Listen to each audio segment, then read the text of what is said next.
Ya, shalom, puji nama Tuhan.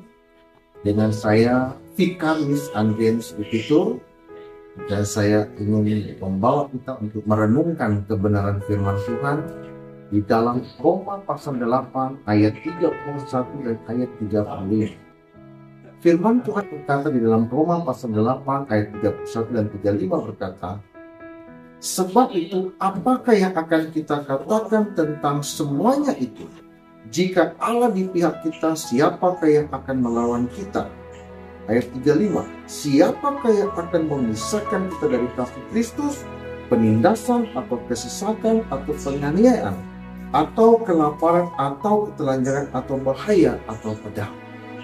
Ya, di dalam perikop pasal 8 ayat 31 sampai dengan 39, Lembaga Alkitab Indonesia memberikan judul keyakinan iman.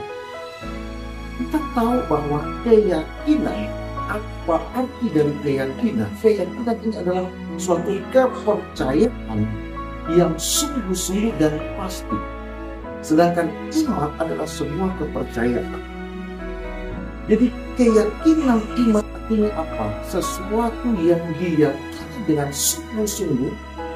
Dan di dalam keyakinan yang sungguh-sungguh itu ada kepastian dan ada pengharapan di dalamnya.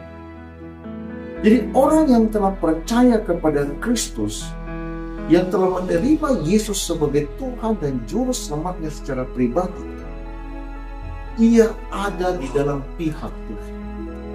Firman Tuhan katakan di dalam Roma 8 ayat 31 tadi dikatakan bahwa sebab itu apakah yang akan kita katakan tentang semuanya itu? Jika Allah ada di pihak kita, siapakah yang akan melawan kita?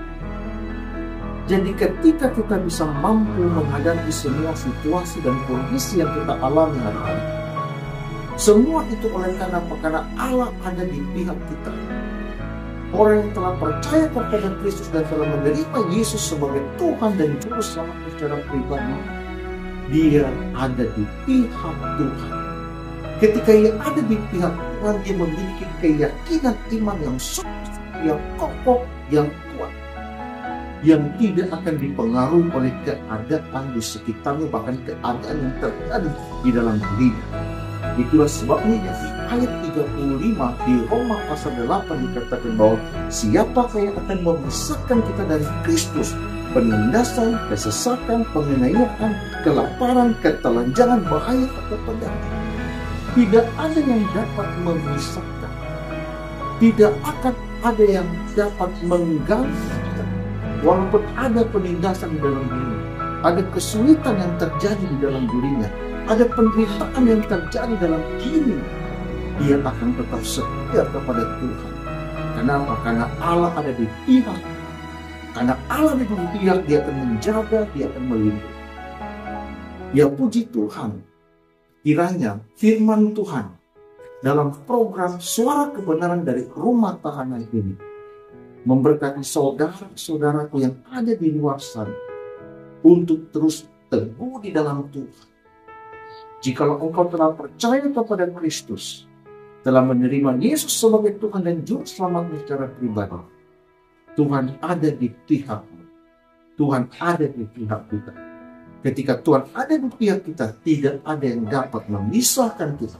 Kesulitan apapun, penderitaan apapun yang ada di dalam hidup kita, yang datang di dalam hidup kita, kita akan terus setia kepada Tuhan. Kita akan terus mengandalkan Tuhan. Bahkan sampai Tuhan memanggil kita, kita tetap setia kepada Tuhan. Tuhan Yesus memberkati saudara-saudara yang ada di luar sana dan memberkati kita semua. Haleluya. Amin.